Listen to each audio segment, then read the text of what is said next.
आप देख रहे हैं वर्ल्ड, मैं हूं आपके साथ जुबैर अली। इसराइल के बेंजामिन नेतन्याहू को इस वक्त इंटरनेशनल क्रिमिनल कोर्ट की तरफ से एक बड़ा झटका लगा है।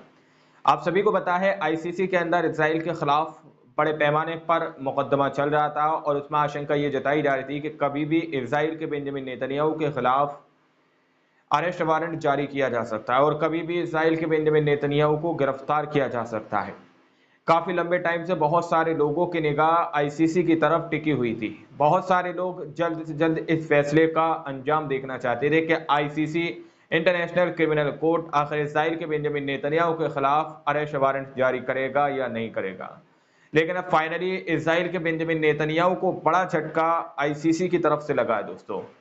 इस खबर को गोदी मीडिया ने अपने चैनलों से ब्लैकआउट किया हुआ है क्योंकि इसराइल के बेंजामिन नेतन्याहू के खिलाफ इस वक्त इंटरनेशनल क्रिमिनल कोर्ट की तरफ से वारंट इशू कर दिया गया है। गिरफ्तारी वारंट जारी कर दिया गया है। कभी भी इसराइल के बेंजामिन नेतन्याहू को अब गिरफ्तार किया जा सकता है। रिपोर्ट के अंदर यह दावा किया जा रहा है कि अंतर्राष्ट्रीय आपराधिक न्यायालय ने इजरायली प्रधानमंत्री नेतन्याहू के लिए गिरफ्तारी वारंट जारी कर दिया है। इंटरनेशनल क्रिमिनल कोर्ट की तरफ से यह खबर बताई जा रही है कि इजराइल के बेंजामिन नेतन्याहू के खिलाफ अरेस्ट वारंट जारी किया जा चुका है। इसराइल को एक ये बड़ा झटका इंटरनेशनल क्रिमिनल कोर्ट की तरफ से लगा है। वहीं दोस्तों, ईरान के इब्राहिम रईसी के इस हादसे के अंदर ख़त्म हो जाने के बाद इसराइल के बेंजामिन नेतन्याहू की और ज़्यादा मुश्किलें बढ़ चुकी हैं। एक तरफ अमेरिका के अंदर भी काफ़ी ज़्यादा घमासान देखने को मिल रहा है और इसराइल के बेंजामिन नेतन्याहू के लिए ये एक बड़ी चुनौती बन चुकी है। इसराइल के बेंजामिन नेतन्याहू अब राफा के ऊपर हमला करने से इस वक्त डरते हुए नजर आ रहे हैं। इसराइल के बेंजामिन नेतन्याहू जो अभी तक ये ऐलान कर रहे थे कि राफा शहर के अंदर हम सैन्य अभियान शुरू करेंगे, लेकिन जब से ईरान के इब्राहिम रईसी राष्ट्रपति हादसे का शिकार हुए हैं उसके बाद से इसराइल के लिए एक बड़ी चुनौती बन चुकी है। वहीं दोस्तों, जैसे ही आईसीसी की तरफ से ये फैसला सामने निकल कर आया तो बहुत सारे देशों ने इंटरनेशनल क्रिमिनल कोर्ट के इस फैसले का स्वागत किया है। तो बहुत सारे देश इस वक्त नाराज होते हुए नजर आ रहे हैं और ये कह रहे हैं कि ये इसराइल के बेंजामिन नेतन्याहू के खिलाफ है, यह अपमानजनक वारंट है, इस तरह से वारंट जारी नहीं करना चाहिए था। वहीं अमेरिका के जो बाइडेन ने इस बारे में क्या कहा है, अमेरिका क्या बोल रहा है, आखिर इसराइल के बेंजामिन नेतन्याहू के खिलाफ जो वारंट जारी किया गया दोस्तों, उसके बारे में अमेरिका इंटरनेशनल क्रिमिनल कोर्ट से क्या बोल रहा है, आप लोग समझ सकते हैं उसने भला ही क्या बोला होगा। स्क्रीन पर आप लोगों के मैं ये रिपोर्ट रख रहा हूँ, इस रिपोर्ट को आप लोग देख सकते हैं जिसमें यह दावा किया जा रहा है कि इजरायली प्रधानमंत्री नेतन्याहू के खिलाफ वारंट का किस देश ने किया समर्थन और कौन विरोध में है। यानी कि कौन लोग इस वारंट का समर्थन कर रहे हैं जो ये चाहते हैं कि इजराइल के बेंजामिन नेतन्याहू ने जो राफा शहर के अंदर या गाजा के अंदर जो तबाही मचाई है, जो लोगों की नस्लकशी और कत्लेआम उसने किया है, उसको सजा मिलनी चाहिए। इजराइल के बेंजामिन नेतन्याहू को सजा मिलनी चाहिए और उनको हिरासत में लेना चाहिए, गिरफ्तार कर लेना चाहिए। और कौन लोग ये चाहते हैं कि इजराइल के बेंजामिन नेतन्याहू को गिरफ्तार नहीं करना चाहिए। आपकी स्क्रीन पर आप लोग इस रिपोर्ट को पढ़िए।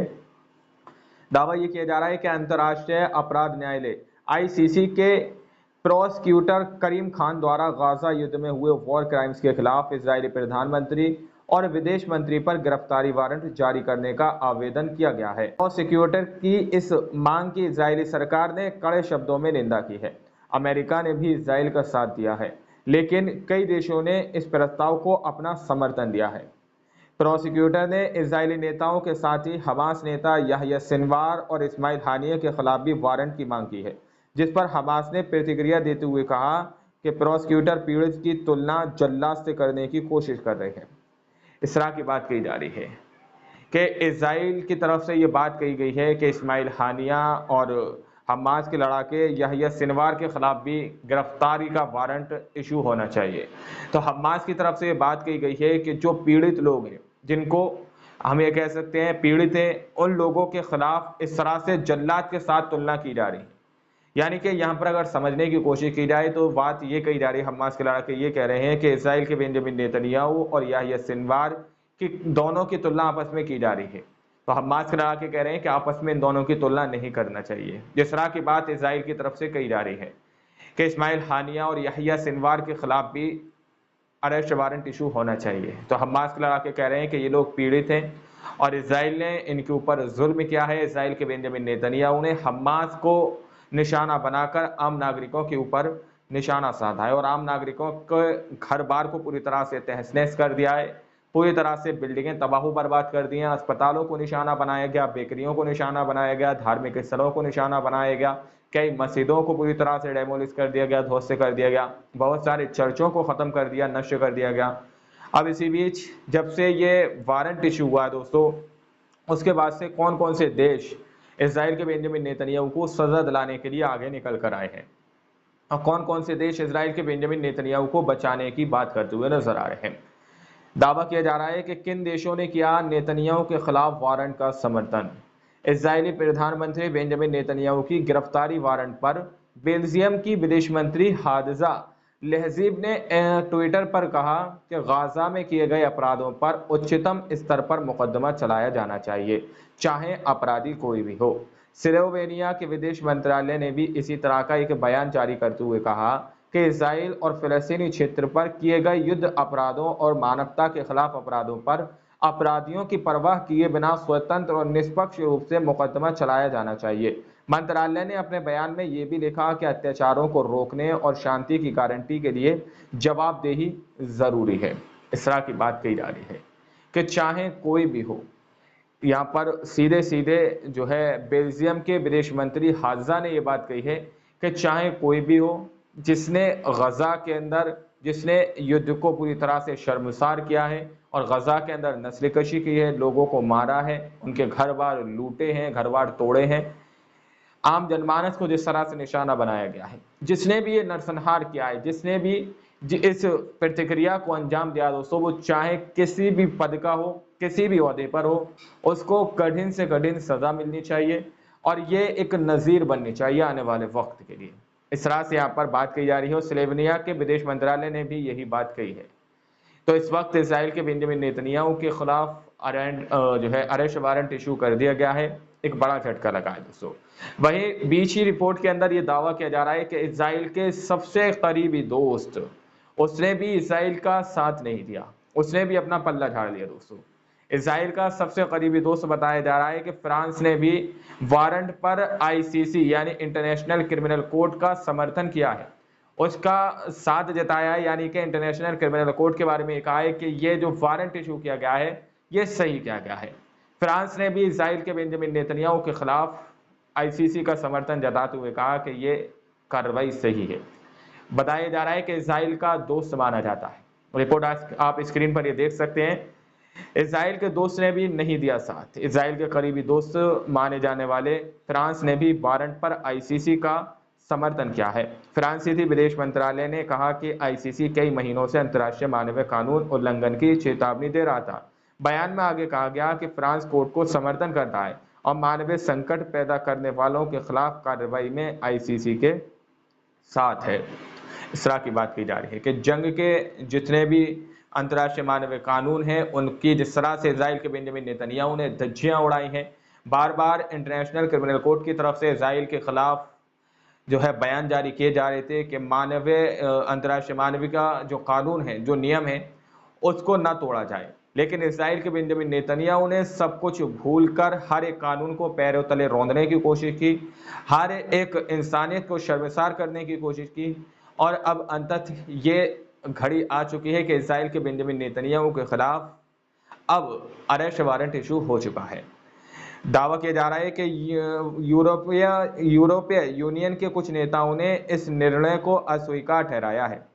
चेक प्रधानमंत्री पेट्र फियाला ने लिखा कि एक इस्लामी संगठन के नेताओं के साथ लोकतांत्रिक रूप से निर्वाचित सरकार के प्रतिनिधियों के लिए गिरफ्तारी वारंट जारी करने का आईसीसी मुख्य प्रोसिक्यूटर का प्रस्ताव भयावह और पूरी तरह से अस्वीकार्य है।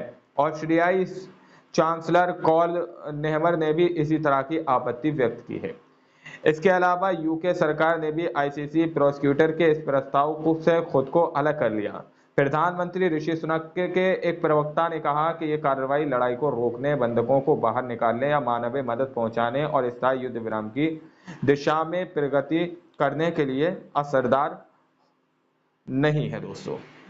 इस तरह से ये देश इजराइल के बेंजामिन नेतन्याहू के खिलाफ इस चीज़ को साफ तौर पर खारिज कर रहे हैं। वो ये कह रहे हैं कि ये चीज़ ठीक नहीं है। इजराइल के बेंजामिन नेतन्याहू के खिलाफ इस तरह से जो अरेस्ट वारंट इशू किया गया है, ये ठीक नहीं है दोस्तों। वहीं अमेरिका के जो बाइडन ने ये बात कही है कि ये इजराइल के बेंजामिन नेतन्याहू के खिलाफ जो अरेस्ट वारंट जारी किया गया है ये एक अपमानजनक है। ये एक इज्जतदार इजराइल के बेंजामिन नेतन्याहू के खिलाफ जो वारंट जारी करने की बात कही जा रही है या जो वारंट जारी किया गया है, ये एक उनका अपमान किया जा रहा है। ये बात अमेरिका के जो बाइडन कर रहे हैं, रिपोर्ट देख सकते हैं आप। अमेरिका के राष्ट्रपति जो बाइडन ने इजरायली नेताओं के गिरफ्तारी वारंट के लिए इंटरनेशनल क्रिमिनल कोर्ट के आवेदन को अपमानजनक कहा है। बता दें, इजराइल और अमेरिका इंटरनेशनल क्रिमिनल कोर्ट के मेंबर नहीं है, फिर भी अगर ये वारंट जारी किया जाता है तो वह इंटरनेशनल क्रिमिनल कोर्ट की लंबी जांच के घेरे में आ जाएंगे। इस तरह की बात की जा रही है। अब आप लोग समझ सकते हैं कि अब इजराइल के बेंजामिन नेतन्याहू के खिलाफ ये खतरा मंडराता हुआ नजर आ रहा है कि जल्द से जल्द इजराइल के बेंजामिन नेतन्याहू हिरासत में आ सकते हैं। आईसीसी इंटरनेशनल क्रिमिनल कोर्ट की तरफ से कई बार इजराइल के बेंजामिन नेतन्याहू को इस बात की चेतावनी दी जा चुकी थी कि किसी भी तरह से वो गजा और रफा शहर के अंदर आप अंतर्राष्ट्रीय मानवीय कानून का उल्लंघन न करें, उनके कानून का किसी भी तरह से आप उनको ना तोड़ें, पैरों तले रौंदने की कोशिश ना करें। कई बार चेतावनी देने के बाद भी इजराइल के बेंजामिन नेतन्याहू ने सिर्फ यही सोचा कि मैं और सिर्फ मैं, जिस तरह से अमेरिका के जो बाइडन के सामने इजराइल के बेंजामिन नेतन्याहू सीना तान कर उनकी किसी भी बात को ठुकराते हुए नजर आ रहे थे, उसी तरह से यहाँ पर भी इंटरनेशनल क्रिमिनल कोर्ट के इस फैसले से पहले जो चेतावनियां जारी की जा रही थी उस पर ऐसा लग रहा है कि इजराइल के बेंजामिन नेतन्याहू ने गौर व फिक्र नहीं की, जिसकी वजह से अब उनके खिलाफ ये वारंट इशू कर दिया गया है। अब आप लोग इस रिपोर्ट को देखने के बाद क्या क्या समझते हैं, अपनी